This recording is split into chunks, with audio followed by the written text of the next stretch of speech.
بسم الله الرحمن الرحيم. الحمد لله والصلاة والسلام على رسول الله. قال الإمام مسلم كتاب العلم باب فضل العلم. وقول الله تعالى يرفع الله الذين آمنوا منكم والذين أوتوا العلم درجات والله بما تعملون خبير. وقوله عز وجل رب زدني علما. إن الحمد لله نحمده ونستعينه ونستغفره ونعوذ بالله من شرور أنفسنا ومن سيئات أعمالنا من يهده الله فلا مضل له ومن يضلل فلا هادي له وأشهد أن لا إله إلا الله وحده لا شريك له وأشهد أن محمدا عبده ورسوله. يا أيها الذين آمنوا اتقوا الله حق تقاته ولا تموتن إلا وأنتم مسلمون. يا أيها الناس اتقوا ربكم الذي خلقكم من نفس واحدة وخلق منها زوجها وبث منهما رجالا كثيرا ونساء واتقوا الله الذي تساءلون به والأرحام إن الله كان عليكم رقيبا. يا أيها الذين آمنوا اتقوا الله وقولوا قولا سديدا يصلح لكم أعمالكم ويغفر لكم ذنوبكم ومن يطع الله ورسوله فقد فاز فوزا عظيما. أما بعد فإن أصدق الكلام كلام الله وأحسن الهدي هدي محمد صلى الله تعالى عليه وسلم وشر الأمور محدثاتها وكل محدثة بدعة وكل بدعة ضلالة وكل ضلالة في النار. من يطع الله ورسوله فقد رشد واهتدى ومن يعص الله ورسوله فقد ضل وغوى. اللهم صل على محمد وعلى آل محمد كما صليت على إبراهيم وعلى آل إبراهيم إنك حميد مجيد. اللهم بارك على محمد وعلى آل محمد كما باركت على إبراهيم وعلى آل إبراهيم إنك حميد مجيد. سبحانك لا علم لنا إلا ما علمتنا إنك أنت العليم الحكيم. رب اشرح لي صدري ويسر لي أمري واحلل عقدة من لساني يفقه قولي. أما بعد فقد قال أمير المؤمنين في الحديث الإمام محمد بن إسماعيل البخاري رحمه الله تعالى كتاب العلم باب فضل العلم وقول الله تعالى يرفع الله الذين آمنوا منكم والذين أوتوا العلم درجات والله بما تعملون خبير. وقوله عز وجل رب زدني علما.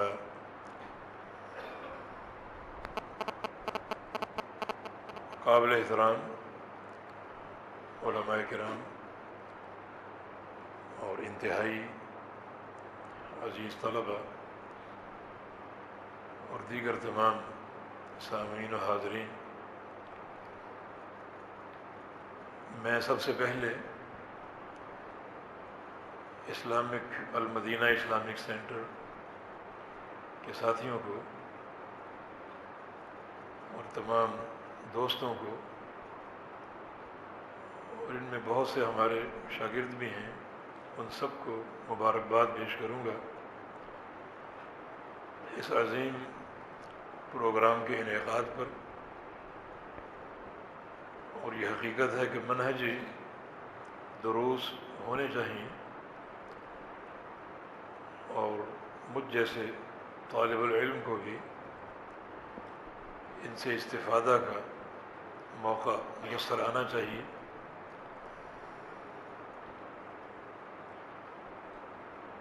یہ منہج سلف کے احیاء کے سلسلے میں پہلا پروگرام منعقد ہو رہا ہے، اور اس کے لیے کتاب العلم صحیح بخاری کا منتخب ہوا ہے۔ امام بخاری رحمہ اللہ نے اپنی صحیح میں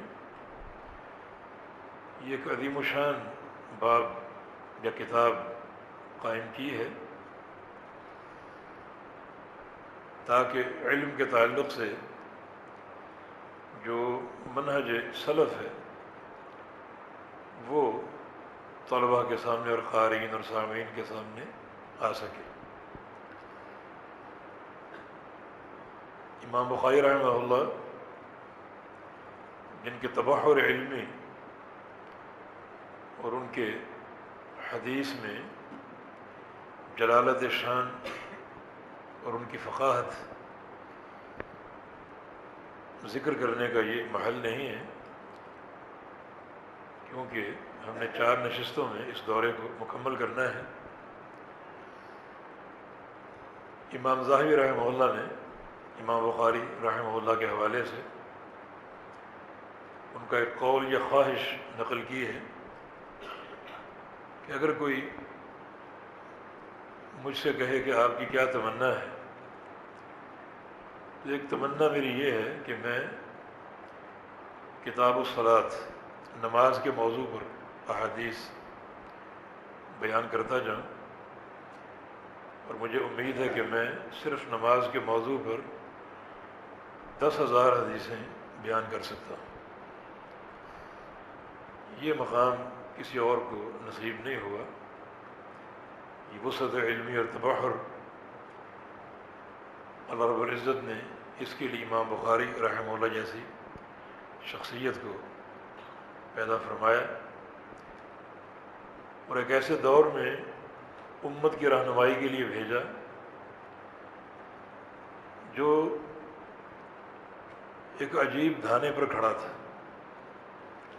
وہ جو نبی علیہ السلام کی حدیث ہے، خیر الناس قرنی ثم الذین یلونہم ثم الذین یلونہم، کہ بہترین دور میرا دور، اور پھر تابعین کا، پھر اتباع تابعین کا، اس کے بعد خیر نہیں ہے، فتنے شروع ہوں گے۔ یہ امام بخاری کا دور، خیر القرون رخصت ہو رہا ہے اور فتنوں کے دور کا آغاز ہوا چاہتا ہے۔ اللہ رب العزت کی حکمت اور اس کی منشا یہی سامنے آتی کہ اس دور میں امت کی رہنمائی کے لیے کسی شخصیت کو بھیجا جائے، پیدا کیا جائے، اور اس سے ایک کام بھی لیا جائے۔ چنانچہ امام بخاری رحمہ اللہ اس کے لیے چنے گئے، اور صحیح بخاری کی تالیف یہ کام ان سے لیا گیا، جو ایک کتاب نہیں بلکہ اللہ رب العزت کی ایک نشانی، اللہ تعالیٰ کی خلق پر اللہ تعالیٰ کی حجت۔ یہ امام بخاری رحمہ اللہ کا دور ہے۔ وہ ان کے اساتذہ کچھ اور ہی سوچتے تھے۔ قتیبہ بن سعید رحمہ اللہ امام بخاری کے شیخ ہیں، فرمایا کرتے تھے لو کان البخاری فی الصحابہ لکان آیۃ، اگر امام بخاری صحابہ کے دور میں ہوتے تو اس دور میں بھی اللہ کی ایک نشانی ہوتی، ایک ایسی نشانی جو لوگوں کے لیے رہنمائی کا کام انجام دیتی۔ وہ امام بخاری کے اساتذہ امام بخاری کو اس دور کے قابل قرار دیتے تھے، اور انہی کا قول ہے کہ فضل البخاری علی سائر المحدثین کفضل عمر بن الخطاب علی سائر الصحابہ۔ امام بخاری رحمہ اللہ کی فوقیت اور فضیلت تمام محدثین پر ایسی ہے جیسے امیر المؤمنین عمر بن خطاب رضی اللہ عنہ کی فوقیت اور فضیلت تمام صحابہ پر تھی۔ یقیناً یہ شخصیت اللہ تعالیٰ کی ایک نشانی۔ ایک دفعہ قتیبہ بن سعید کی مجلس میں کسی نے طلاق کے مسئلے پر ایک سوال کیا۔ سوال ہوا اور اوپر سے امام بخاری تشریف لے آتے ہوئے دکھائی دی، تو قتیبہ نے کہا تم خوش نصیب ہو، تمہارے سوال کے جواب کے لیے اللہ تعالیٰ نے اسحاق بن راہوے کو، احمد بن حنبل کو اور علی بن مدینی کو بھیج دیا۔ صرف امام بخاری آ رہے تھے، یعنی یہ شخصیت اس کے علم میں، اس کی فقہ میں، احادیث سے استنباطات اور استخراجات میں امام احمد بن حنبل کا، علی بن مدینی کا اور اسحاق بن راہوے کا رنگ اور منہج۔ یہ کہ شخصیت احمد بن حنبل بھی ہے اور علی بن مدینی بھی ہے اور اسحاق بن راہوے بھی۔ تو امام بخاری کے مناقب تو بے شمار اور بے تحاشا ہیں، اور یہ مختصر مجلس ان کی متحمل نہیں ہے۔ صرف یہ بتانا مقصود تھا کہ کتاب العلم کی کیا اہمیت اور کیا حیثیت ہوگی، اور یقیناً اسے پڑھنا ہمارے لیے باعث افادہ ہوگا۔ اللہ تعالیٰ سے اس سے دعا ہے کہ اللہ رب العزت ہماری زبان میں استقامت دے دے، اور جو صحیح فہم ہے سلف صالحین کا وہ ہمیں عطا فرما دے، اس پر ہمیشہ کے لیے قائم رکھے، اور اس علم کو واقعتاً علم نافع بنا دے۔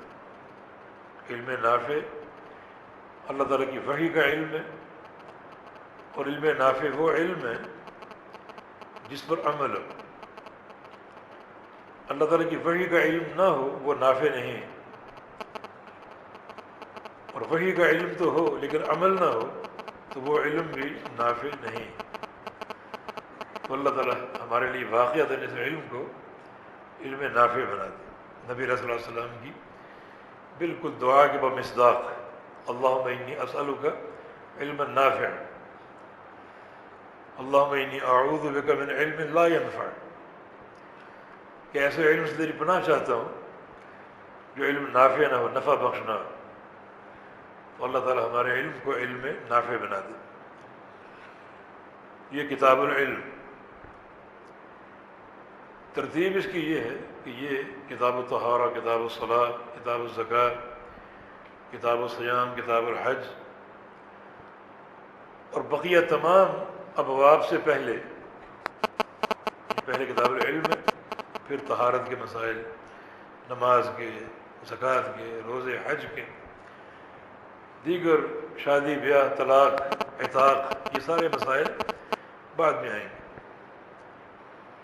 اس ترتیب کی وجہ یہ ہے جتنے بھی اعمال ہیں، وضو ہے، نماز ہے، روزہ ہے، ان سب کی صحت کا دار و مدار جو ہے وہ صحیح علم پر ہے۔ آپ صحیح وضو کب کریں گے؟ جب وضو کے بارے میں آپ کا علم صحیح ہوگا، اور وہ صحیح علم کیا ہے؟ جو نبی علیہ السلام کی سنت اور آپ کی حدیث کے مطابق۔ آپ نماز کب صحیح پڑھ سکیں گے؟ جب نماز کے تعلق سے آپ کا علم صحیح ہے، اور وہ صحیح علم کیا ہے؟ کہ وہ نماز رسول اللہ صلی اللہ علیہ وسلم کی سنت اور آپ کی احادیث سے ماخوذ ہو اور لی جائے۔ اس طرح حج ہے، زکوٰۃ ہے، دیگر تمام احکام ہیں، مسائل ہیں، ان سب کی صحت جو ہے وہ صحیح علم پر موقوف ہے۔ لہذا امام بخاری رحمہ اللہ نے ان سارے ابواب سے قبل علم کا باب قائم کیا، یہ ہمیں تنبیہ دینے کے لیے اور یہ نصیحت دینے کے لیے کہ آپ پوری جو شریعت ہے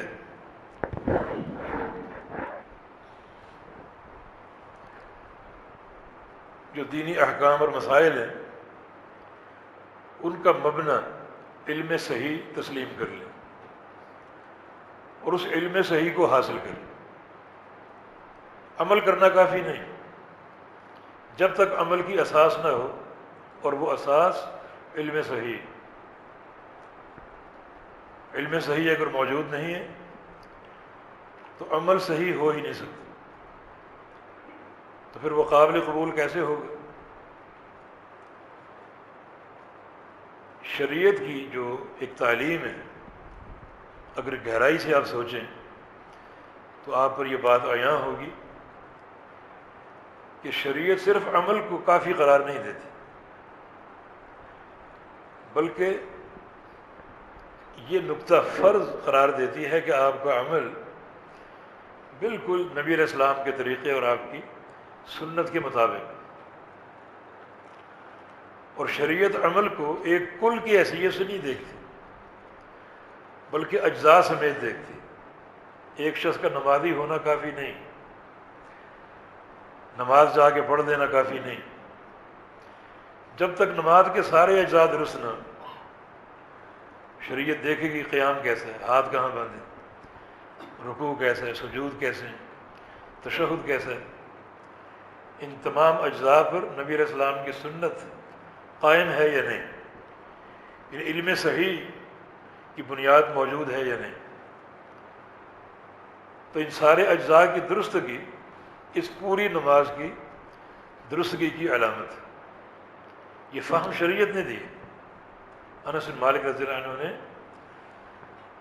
لوگوں کی صفوں میں، صف بندی میں کچھ انحراف دیکھا کہ صفیں اس پائی کی سیدھی نہیں ہیں، اور جیسے ہم نبی علیہ السلام کے دور میں صفیں باندھتے تھے ویسی نہیں ہیں. تو آپ بے ساختہ رو پڑے. پوچھا گا کیوں رو رہے ہیں؟ فرمایا کہ نبی علیہ السلام کے دور کی ایک نماز ہی باقی بچی تھی. وقد ضیعتموها، آج میں نے دیکھا کہ تم نے اسے بھی برباد کر دیا. حالانکہ سارے امور درست تھے، صرف صف بندی اس میں ذرا سی کوتاہی دیکھی، فرمایا کہ نماز تم نے برباد کر دی. یہ سلفی فکر، سلف صالحین. تو کتاب العلم جو ہے اس کا انعقاد تمام ابواب سے قبل اسی اہمیت کے تحت ہے کہ جتنے آگے مسائل آ رہے ہیں ان سب کا مبنی علم صحیح، اور علم صحیح کا مبنی اللہ تعالیٰ کی وحی. اور یہ کتاب جو ہے اول سے آخر تک اللہ تعالیٰ کی وحی سے عبارت ہے. ہاں البتہ کتاب الایمان کتاب العلم سے قبل قائم کی ہے. پہلے کتاب الایمان ہے، پھر کتاب العلم. اس میں بھی ایک حکمت اور مصلحت ہے، اور وہ یہ ہے کہ ایمان جو ہے وہ اعلی الامور ہے، سب سے اشرف جو شے ہے شریعت میں وہ ایمان ہے. لہذا اس کو ہر باب سے مقدم کیا گیا ایمان کے شرف کی بنا. ایمان اگر موجود ہے تو علم کا طلب کرنا بھی درست ہے، پھر عمل بھی درست ہے. اور اگر ایمان میں کوئی کجی ہے تو علم اور عمل کوئی چیز قابل قبول نہیں. تو پہلے اپنے ایمان کو چیک کرو، وہ جو صحیح علم شرعی ہے وہ اس پر قائم کرو. من یکفر بالایمان فقد حبط عملہ. جس شخص کے ایمان میں کہیں کوئی دراڑ آ گئی، کسی قسم کا انکار یا کفر آ گیا، اس کے سارے عمل بیکار. تو آگے جتنے بھی اعمال آ رہے ہیں ان کی صحت ایمان کی صحت پر، عقیدے کی صحت پر. تو کتاب الایمان کے بعد کتاب العلم ہے کہ پوری شریعت کی صحت کا مدار جو ہے وہ علم صحیح.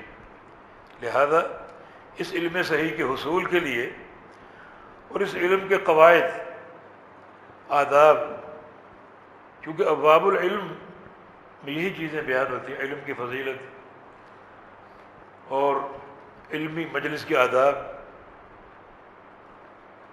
علماء کے آداب، علماء کی ذمہ داریاں، طلبۃ العلم کی ذمہ داریاں، اور طلب علم کے لیے گھر سے نکلنا اور طلب علم کی بنیادیں. یہ سارے امور جو ہیں یہ کتاب العلم میں زیر بحث آتے ہیں اور انشاءاللہ آئیں گے. تو پہلا باب جو ہے باب فضل العلم، علم کی فضیلت، یہ فضیلت آپ کے ذہن میں پیدا کرنا چاہتے ہیں تاکہ شوق اور بڑھ جائے، رغبت، تشویق، ترغیب، کہ جو چیز اتنی افضل اور بابرکت ہے اسے یقیناً حاصل کرنا چاہیے۔ اور یہ باب اللہ تعالیٰ کے ایک فرمان پر قائم ہے، بقول اللہ تعالی یرفع اللہ الذین آمنوا منکم والذین اوتوا العلم درجات واللہ بما تعملون خبیر۔ اس قرآنی آیت پر یہ باب قائم ہے۔ اس آیت سے مراد یہ ہے کہ وہ لوگ جو ایمان لے آئیں اور ساتھ ساتھ اللہ تعالیٰ ان کو علم عطا فرما دے، ان کے درجات بہت ہی اونچے ہیں، یہ بہت ہی بلند درجات کے مستحق ہیں۔ درجات کی بلندی سے مراد کثرت ثواب، کثرت اجر، یا پھر قیامت کے دن حصی اعتبار سے درجات کی رفعت حاصل ہوگی۔ نبی علیہ السلام کی حدیث ہے کہ بعض جنتی اپنے اوپر دیکھیں گے تو انہیں بڑی بلندی پر بڑے بڑے محل نظر آئیں گے، جیسے آج زمین والے آسمان کے ستارے دیکھتے، اس قدر فرق مراتب۔ تو اللہ رب العزت ان لوگوں کو جنہوں نے طلب علم کیا انہیں درجات کی بلندی عطا فرمائے گا، کثرت ثواب دے گا، اور ان کا مقام و درجہ بہت ہی اونچا فرما دے گا۔ نبی علیہ السلام کے صحابی جناب ابن مسعود رضی اللہ تعالی عنہ اس آیت کی تفسیر میں فرماتے ہیں کہ یرفع اللہ الذین آمنوا واوتوا العلم علی الذین آمنوا ولم یؤتوہ، کہ اللہ تعالیٰ ان لوگوں کو رفعت عطا فرمائے گا جو ایمان لائے اور جن کو علم دیا گیا، ان لوگوں پر جو ایمان تو لائے مگر ان کو علم نہیں دیا گیا، صرف ایمان کی دولت ہے، عمل ہے، تہجد ہیں، روزے ہیں، نوافل ہیں، فرائض ہیں، جہاد ہے، مگر علم نہیں، وہ طلبۃ العلم میں شمار نہیں ہوتے۔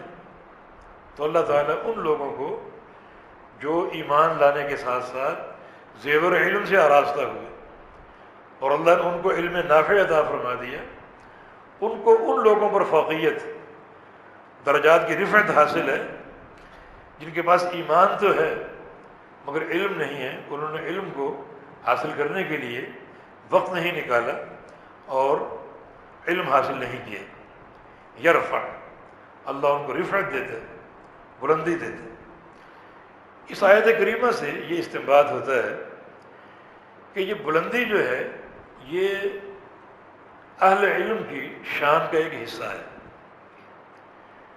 رفعت جب اللہ ان کو قیامت کے دن دے رہے تو پھر دنیا والے بھی یہ بات سن لیں کہ دنیا میں بھی وہ اسی رفعت کے حقدار، رفعت کے مستحق۔ جب اللہ ان کو اونچا کر رہے، اونچا مقام دے رہے، درجات دے رہے، تو پھر دنیا میں بھی یہ لوگ اونچے درجات کے مستحق۔ رفعت، ترفع اہل علم کی شان ہے، ان کو اونچا ہونا چاہیے، تکبر نہیں۔ تکبر اور ترفع میں فرق ہے۔ ترفع سے مراد یہ ہے کہ اپنے آپ کو اس لیے اونچا قرار دینا کہ جو ہمارے پاس امانت ہے وہ سب سے اونچی۔ ایک قول ہے عاصم النبیل، ابو عاصم النبیل امام بخاری کے شیخ، فرمایا کرتے تھے من طلب هذا الحدیث فقد طلب اعلی الامور فعلیہ ان یکون خیر الناس۔ جو حدیث کا طالب ہے وہ سب سے اعلیٰ اور اونچی چیز کا طالب ہے، تو اس پر یہ فرض ہے کہ وہ بھی سب سے اعلیٰ ہو جائے اور سب سے بہترین ہو جائے۔ تو اس کا تقاضا یہ ہے کہ یہ ترفع جو ہے یہ علماء کی شان کا ایک حصہ ہے۔ اللہ ان کو رفعت دے گا تو اہل دنیا بھی ان کو رفعت دیں، اور علماء میں خود ترفع ہونی چاہیے، اس لحاظ سے کہ اپنے آپ کو ان چیزوں سے بالا سمجھیں جو چیزیں عامت الناس بعض اوقات انجام دیتے ہیں۔ اس لیے محدثین نے جو حدیث کے مجال میں تقویٰ کی تعریف کی، تقویٰ کی وہ 3 چیزیں: اللہ یرتکب کبیرۃ ولا یصر علی صغیرہ ویجتنب خوارم المروءہ۔ متقی وہ ہے اس فن حدیث میں جو کبیرہ گناہ کا ارتکاب نہ کرے، کبائر سے بچ جائے۔ اگر وہ کبائر کا ارتکاب کرتا ہے، پکڑا گیا، تو پھر وہ اس حدیث میں معتبر نہیں، اور صغیرہ گناہ پر اصرار نہ کرے۔ صغیرہ گناہ ہو سکتا ہے لیکن بار بار نہ کرے۔ اور تیسری چیز بڑی اہم ہے کہ خوارم مروءہ سے بھی بچے، ایسی چیزوں سے جو بندے کی، جو اس عالم کی یا طالب علم کی مروت کو توڑ دے، اس سے بھی اجتناب کرے۔ یعنی ایک عام شخص اگر وہ کام کرے اس کے لیے معیوب نہیں ہے، ایک عالم اگر کرے اس کے لیے معیوب ہو سکتا ہے، شرعاً معیوب نہیں، یہ مروت ہے۔ ایک عام شخص اگر ننگے سر چلتا ہے معیوب نہیں، اس پر کوئی جرح نہیں کرے گا۔ ایک عالم اگر ننگے سر چلے گا اس کے لیے معیوب ہوگا۔ تو ایک عالم میں ترفع ہونا چاہیے اس لحاظ سے کہ وہ بعض ایسے کام جن سے اگرچہ شریعت نے نہیں روکا، لیکن ایک معاشرے میں ایک عالم کے لیے وہ امور معیوب ہو سکتے ہیں، تو ان سے اجتناب کرے۔ ایک عام شخص جناب باہر گھوم پھر رہے، بازاروں میں آ جا رہا ہے، معیوب نہیں۔ ایک عالم کا کثرت سے بازاروں میں جانا آنا، یہاں بیٹھنا وہاں بیٹھنا، یہ قابل مواخذہ ہے۔ اس کو علماء اور محدثین نے مستحسن قرار نہیں دیا۔ یرفع، ترفع ایک عالم کی شان کہ بعض ایسے امور جو عامت الناس کے لیے روا ہیں، مگر اپنے آپ کو ان سے بچا کر رکھے اپنی اس علمی شان کی رفعت کے لیے۔ لیکن اس میں کبر کا کوئی عنصر شامل نہ ہو، تکبر ہرگز نہیں۔ تکبر اور ہے، ترفع اور ہے۔ یہ اونچائی اس علم کی اونچائی کی بنا پر، اور تکبر جو ہے اس کا معنی یہ ہے اپنے آپ کو بڑا سمجھنا، دوسروں کو حقیر سمجھنا۔ ترفع میں تحقیر نہیں، تکبر میں تحقیر۔ نبی علیہ السلام کی حدیث ہے لن يدخل جنت من كان في قلبه مثقال حبۃ خردل من الکبر، کہ جس شخص کے دل میں رائی کے دانے کے برابر تکبر ہو وہ جنت میں داخل نہیں ہو سکتا۔ صحابہ پریشان ہو گئے۔ المرء يحب ان يكون ثوبه حسنا ونعله حسنة، ہر شخص کی یہ خواہش ہے اچھا کپڑا پہنے، اچھے جوتے پہنے، تو بڑائی کا احساس تو آ ہی سکتا ہے۔ فرمایا کہ یہ تکبر نہیں۔ تکبر 2 چیزوں کا نام، الکبر بطر الحق وغمط الناس، لوگوں کو حقیر جاننا، دھتکارنا، ڈانٹنا ڈپٹنا، یہ تکبر ہے، اپنے کسی ذات میں مبتلا۔ اگر علم کے ذات میں مبتلا ہو کر لوگوں کی تحقیر کرتا ہے یہ کبر ہے، یہ ترفع نہیں۔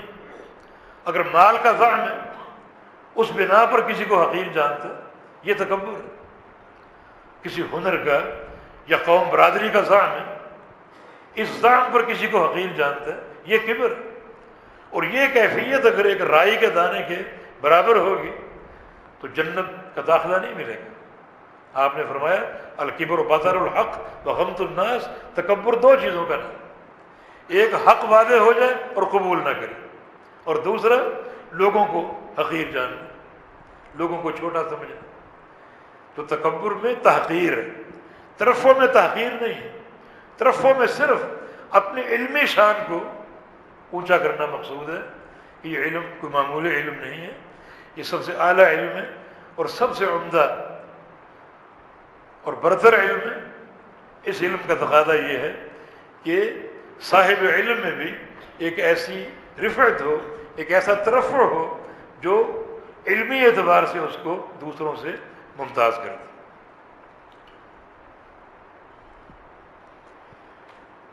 وقولہ عز وجل رب زدنی علما، یہ اس آیت کا آخر جو ہے واللہ بما تعملون خبیر، اللہ رب العزت تمہارے ہر عمل سے باخبر، تو ہر عمل اللہ تعالیٰ باخبر ہے۔ اس کا تقاضا یہ ہوا کہ ہم عمل صالح پر توجہ دیں اچھی نیت کے ساتھ، کہ اللہ رب العزت صرف عمل کو نہیں دیکھتا، عمل کرنے والے کی نیت کو بھی دیکھتا، اور بڑی باریک بھی نہیں سے۔ اللہ تعالیٰ خبیر بھی ہے اور لطیف بھی ہے۔ ان صفات کو پڑھ کر اللہ تعالیٰ کا اگر تعارف حاصل ہو، یقیناً انسان عمل اطاعت پر مستعد ہو جائے۔ خبیر بھی لطیف بھی، ہر چیز سے باخبر۔ خبیر کی تفسیر یہ ہے جیسے آپ نے گندم کاشت کی، گندم پیدا ہو گئی، اللہ تعالیٰ جانتا ہے یہ گندم دانے کتنے پیدا ہوئے، کیسے پیدا ہوئے۔ یہ صفت خبیر کا تقاضا۔ صفت لطیف کا تقاضا یہ ہے کہ گندم کے ایک دانے کو آپ نے پیسا، اب آٹا بن گیا، وہ کتنے ذرے بن گئے، اس ایک دانے سے کتنے اجزاء بن گئے، یہ کہاں کہاں جائیں گے، کون کون کھائے گا، یہ ایک ایک ذرہ کس کس کے پیٹ میں جائے گا، اللہ تعالیٰ یہ بھی جانتا ہے۔ یہ صفت لطیف کا تقاضا، اتنی باریک بینی سے ہر چیز کو دیکھتا ہے، کوئی شے اس سے مخفی نہیں۔ یہ چیز ہم جیسے طلبۃ العلم کے لیے ایک تنبیہ ہے کہ ہم اپنے ظاہر و باطن کو، ایک ایک عمل کو، خلوت اور جلوت کو اللہ تعالیٰ کی اطاعت پر قائم کریں، اس کی نافرمانی سے گریز کریں، اور نیت بھی اس کی ایسی اصلاح کر لیں کہ وہ نیت اللہ کے نزدیک قابل قبول ہو اور قابل مواخذہ نہ ہو۔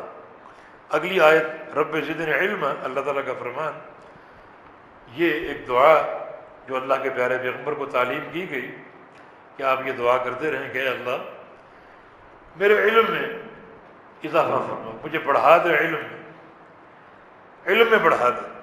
یہ دعا کی تعلیم کس کو کی گئی، تلقین کس کو دی گئی؟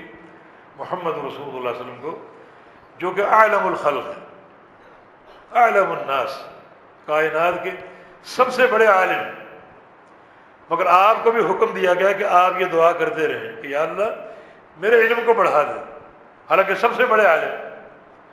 تو اس اضافہ علم کے ہم کتنے محتاج ہیں۔ اس لیے عزیز طلبہ، علم کی حرص اپنے اندر پیدا کیجیے اور علم کے حریص بن جائیے۔ جس قدر علم حاصل ہو تشنہ کی بڑھتی جائے، تشنہ کی بڑھتی جائے، کوئی اس کی حد نہیں اور کوئی اس کی تحدید نہیں۔ اضافہ علم، یہ دو آیات کریمہ جن پر امام بخاری کا یہ باب قائم ہے، ان دونوں سے علم کی فضیلت جو ہے وہ سامنے آ رہی اور ثابت ہو رہی ہے۔ امام بخاری رحمۃ اللہ علیہ نے صرف ان دو آیتوں کو پیش کیا ہے اور اس باب کو حدیث پیش نہیں کی، ان آیات سے برکت حاصل کرنے کے لیے، اور احادیث جو علم کی فضیلت میں ہے۔ بعض اوقات ایسا ہوتا ہے کہ امام بخاری ایک چیز معروف ہونے کی بنا پر انہیں طلباء کے اذہان پر چھوڑ دیتے ہیں، اس موضوع پر احادیث آپ تلاش کیجیے، اس ذخیرہ علم، تاکہ کچھ محنت آپ بھی کریں۔ یہ بھی ممکن ہے کہ کوئی حدیث امام بخاری رحمہ اللہ کی شرط پر نہ ہو، امام بخاری رحمہ اللہ آگے کچھ احادیث علم کی فضائل میں لائے ہیں، لیکن ترجمۃ الباب میں، مقاصد کتاب میں نہیں۔ یہاں صرف یہی مقصود ہے کہ ان دو آیات کریمہ سے علم کی شان اور فضیلت امام بخاری نے آپ کے سامنے ثابت کی، اگرچہ آیات کریمہ اور بہت سی ہیں۔ قل هل يستوي الذين يعلمون والذين لا يعلمون، اے پیغمبر کہہ دیجیے کہ اہل علم اور بے علم برابر نہیں ہو سکتے۔ یہ قرآن کا اطلاق ہے، ایک صاحب علم ہو اور ایک بے علم ہو، یہ دونوں برابر نہیں ہو سکتے۔ نبی علیہ السلام کی حدیث میں اس آیت کی تفسیر موجود ہے، فضل العالم علی العابد کفضل القمر لیلۃ البدر علی سائر الکواکب، ایک عالم کی فضیلت ایک عابد پر کتنی ہے؟ جیسے 14ویں کے چاند کی فضیلت باقی ستاروں پر۔ یعنی عالم 14ویں کے چاند کی مانند ہے، اور باقی جو عبادت گزار ہیں، تہجد گزار ہیں، مجاہدین ہیں، سخی ہیں، ان کی جو صورت ہے یا کیفیت ہے وہ آسمان کے ستاروں کی مانند ہے۔ ستاروں کے جھرمٹ میں جیسے چاند ہوتا ہے، اس طرح جو بڑے بڑے عباد ہیں اور زاہد ہیں، متقین ہیں، ان کے درمیان اگر ایک عالم ہو جیسے ستاروں کے بیچ میں 14ویں کا چاند ہو، یہ کیفیت ہوگی اور یہ ایک فرق ہے۔ اللہ تعالیٰ کا فرمان ہے شاہد اللہ انہ لا الہ الا ہو والملائکۃ واولو العلم قائما بالقسط۔ یہاں بھی ایک عجیب طریقے سے ایک عالم کی شان بیان ہے۔ اللہ تعالیٰ نے اپنی توحید پر 3 گواہ پیش کی، ایک اللہ رب العزت، دوسرا ملائکہ، اور تیسرا اہل علم۔ اللہ تعالیٰ خود گواہ ہے کہ وہ ایک، ملائکہ گواہ ہیں کہ اللہ تعالیٰ ایک ہے، اور اس زمین پر اہل علم علماء اللہ تعالیٰ کی وحدانیت کی گواہی دیتے ہیں۔ علماء کا ذکر ملائکہ کے بعد، علماء کو ملائکہ کے ساتھ مقرون کیا گیا ہے اور اللہ تعالیٰ کی توحید کے گواہ کے طور پر پیش کیا گیا۔ تو آیت کریمہ بھی اہل علم کی فضیلت اور ان کی رفعت شان کی دلیل ہے۔ انما یخشی اللہ من عباد العلماء، حقیقی خشیت جو ہے وہ علماء کے دل میں ہے، اور صحیح معنی میں اللہ تعالیٰ سے علماء ہی ڈرتے ہیں۔ اس کا معنی ایک عالم ربانی جو ہے وہ اللہ کی خشیت کے ساتھ، کثرت علم کے ساتھ نہیں، خشیت نہ ہو علم ہو، یہ ایک عالم کی نہ تعریف ہے نہ اس کی شان۔ امام مالک فرمایا کرتے تھے لیس العلم بکثرت المسائل وانما العلم خشیت اللہ، کہ علم جو ہے وہ کثرت مسائل کا نام نہیں ہے، بلکہ علم جو ہے اللہ تعالیٰ کی خشیت کا نام۔ تو اللہ تعالیٰ ہمیں بھی اپنی خشیت سے بھر دے، ہمارے دلوں کو، سینوں کو، ہمارے اعمال کو اللہ رب العزت اپنی خشیت کے نور سے مزین فرما دے اور منور فرما دے۔ احادیث بھی بہت ہیں، کچھ آگے آئیں گی انشاءاللہ، جیسے نبی علیہ السلام کا فرمان من یرید اللہ بہ خیر یفقہہ فی الدین، اللہ تعالیٰ جس شخص کے ساتھ خیر کا فیصلہ فرما لے، دنیا کی خیر، مرنے کے بعد قبر کی خیر، یوم الحشر کی خیر، مطلق خیر کا فیصلہ فرما لے، اللہ اس کو کیا دیتے ہیں کہ دنیا کی دولتیں دیتے ہیں؟ نہیں، یفقہہ فی الدین، اللہ اس کو دین کی فقہ دیتا ہے، دین کا علم دیتا ہے، اللہ اس کو دین عطا فرماتا ہے۔ یہ حدیث ہے۔ پھر نبی علیہ السلام کی حدیث من سلک طریقا یلتمس فیہ علما سہل اللہ لہ بہ طریقا الی الجنہ، جو طلب علم کے لیے گھر سے نکلے اللہ تعالیٰ اس کا جنت کا راستہ آسان فرما دیتا ہے۔ اور ابھی آپ نے سنا کہ علماء کا ذکر ملائکہ کے ساتھ، اور یہ حدیث العلماء ورثۃ الانبیاء، علماء کا ذکر انبیاء کے ساتھ، کہ علماء انبیاء کے وارث ہیں، علماء ہی انبیاء کے وارث ہیں۔ وراثت کس چیز کی؟ وَإِنَّ الْأَنبِيَاءَ لَمْ يُوَرِّثُوا دِرْهَمًا وَلَا دِینَارًا وَلَٰكِنْ وَرَّثُوا الْعِلْمَ، انبیاء کا ترکہ درہم و دینار نہیں ہے بلکہ انبیاء کا ترکہ علم ہے۔ من اخذہ اخذ بحد وافر، جس نے اس ترکے کو سمیٹ لیا اس نے سعادت کا ایک بڑا وسیع حصہ جو ہے وہ سمیٹ لیا۔ تو اس طرح اور بہت سی احادیث ہیں جو انشاءاللہ کچھ آگے مزید آ رہی ہیں۔ اللہ تعالی ہمیں علم جو ہے وہ نافع عطا فرما دے۔ جی